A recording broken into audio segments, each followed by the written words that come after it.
Halo warga sekolah, kembali lagi dengan Capsek Sekolah Horor. Apa kabar kalian semua? Semoga baik-baik saja.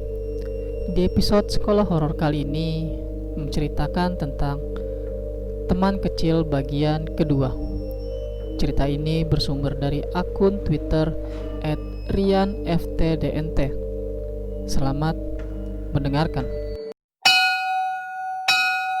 Mahda lahir pada saat kependudukan Hindia Belanda. Ibunya adalah seorang Indo, sementara ayahnya adalah seorang pribumi. Semasa hidupnya, Mahda selalu dicap sebagai anak haram oleh keluarga ibunya, karena memang hubungan ibu dan ayahnya itu tidak pernah direstui.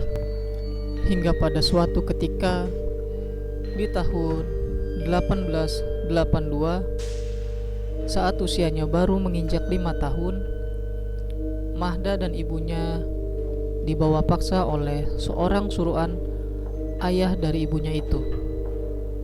Mereka dikurung di rumah.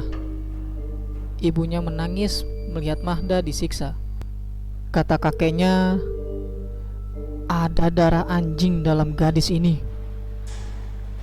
Ayah Mahda sempat melawan dan membawa kasus ini ke pengadilan Eropa. Tapi rencananya tidak berjalan mulus. Ya, karena statusnya sebagai seorang pribumi selalu dinilai rendah oleh orang-orang kulit putih. Mahda dijadikan kacung, disuruh disiksa hingga ia tidak makan. Dan kemudian ia pun jatuh sakit dan meninggal dunia. Ya, Mahda meninggal dunia di usianya yang masih belia. Saat bercerita ini, Mahda menangis di depanku. Sampai sekarang, Mahda masih ada dan selalu ada bersamaku. Kadang ia ikut bersamaku ke tempat aku kuliah. Dia bilang, bangunan selalu berubah, tapi aku masih seperti ini. Selamat malam. Aku Mahda Elinora. Aku lahir dan besar di tanah Surabaya, Hindia Belanda, dengan ayah seorang pribumi dan ibuku yang seorang Indo. Sejak aku lahir, aku dibesarkan dan dididik dalam keluarga yang serba berkecukupan. Ayahku bukan pribumi anjing yang seperti kakekku bilang. Ayahku adalah siswa lulusan HBS, dan dia kaum terpelajar. Menurut ibuku, ia bertemu dengan seorang yang kesebut ayah adalah pada saat ia tengah melihatnya keluar dari sebuah percetakan. Ia membawa selebaran kertas. Ayahku adalah orang yang tidak terlalu tinggi. Penampilannya tidak seperti Eropa, seperti siswa HBS pada umumnya. Dan itu yang membuat ibuku jatuh cinta kepadanya. Singkat cerita, mereka kembali bertemu di sebuah rumah. Ya, itu adalah rumah kakekku. Ayahku kikuk dan mati kutu ketika ibuku berkata, "Kau adalah yang selalu kutunggu. Mengapa suratku tak pernah kau balas?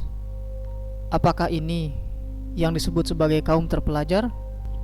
Maafkan saya," ucap ayahku, seraya menunduk dengan bahasa Belanda. Tapi ibuku kemudian menjawabnya menggunakan bahasa Melayu. "Tidak perlu memakai bahasa yang bukan bahasamu. Ibuku juga pribumi dan ya, aku lebih suka menjadi pribumi Jawa." Begitu katanya. Setelah itu, singkat cerita, mereka pun menikah. Menikah secara sah dalam hukum dan mahkamah agama. Tapi pernikahan mereka selalu menjadi polemik, bahkan sampai aku lahir. Kemudian aku dan ibuku dibawa paksa oleh kakekku dan kacung-kacung londonya. Aku yang masih berusia 5 tahun dikurung di dalam kamar dan harus dengan begitu jelas mendengar isak tangis ibuku yang tengah disiksa. Nenekku yang seorang pribumi dan Nyai itu pun terus menangis, memohon-mohon untuk menghentikan penyiksaan terhadap ibuku. "Kalau menantumu itu anjing, aku apa? Aku apa?" teriaknya dalam bahasa Belanda. Aku melihat keberanian nenekku itu melawan tuannya, melawan kakekku. Bahkan ia rela ditampar, dilempar, dan ditendang oleh kakek yang badannya begitu besar. Dan 1 bulan kemudian aku meninggal dunia. Aku tersesat dan terus tersesat. Aku kesepian dan mencari teman. Hingga akhirnya aku menemukan teman dan bermain bersamanya. Cukup lama. Dia lucu dan asyik untuk diajak bercerita. Tapi aku tidak bisa membiasakan diri saat berteman dengannya. Aku dan dia hidup di abad yang berbeda. Ya, dia benar. Aku suka bernyanyi, apalagi mendengar lagu Happy Birthday. Nadanya begitu enak di telingaku. Coba kalian bernyanyi. Nanti aku akan ikut berdansa bersama kalian. Dan ya, cerita selanjutnya adalah seperti yang sudah temanku itu ceritakan. Ini aku. Ya, teman Mahda Elinora. Aku lupakan satu hal. Selain dapat melihat Mahda, aku pun terganggu oleh satu hal yang ada di belakang rumahku. Dia adalah si kuntil anak merah. Dia begitu menyebalkan, tertawa dan selalu menampakkan wajahnya yang begitu menyeramkan. Mahda menyebut dia nenek sialan.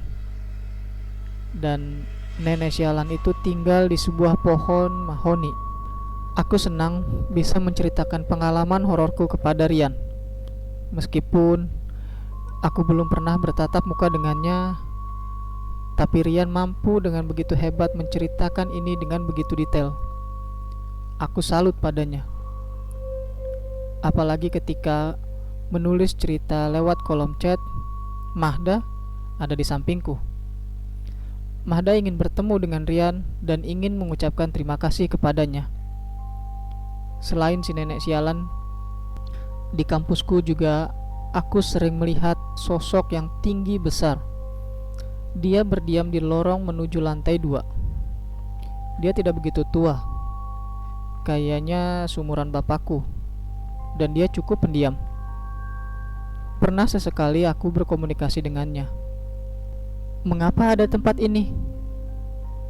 Tapi dia menolak untuk bercerita kepadaku. Karena katanya masa lalu itu terlalu begitu suram baginya. Ya, aku ini adalah anak yang aneh, yang di dunia nyata hanya memiliki sedikit teman. Tapi aku merasa nyaman hidup seperti ini. Kedua orang tuaku pun sudah tahu kalau aku ini adalah orang yang dipercayai sebagai indigo. Walaupun aku sebenarnya tidak ingin disebut seperti itu. Dan ya, terima kasih telah mendengarkan ceritaku bersama Mahda. Lihat di kiri kananmu, mereka ada di sampingmu, mendengarkanmu, melihatmu, dan tersenyum padamu.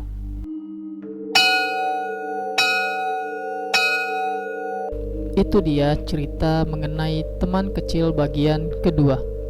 Terima kasih buat kalian warga sekolah yang telah mendengarkan cerita ini.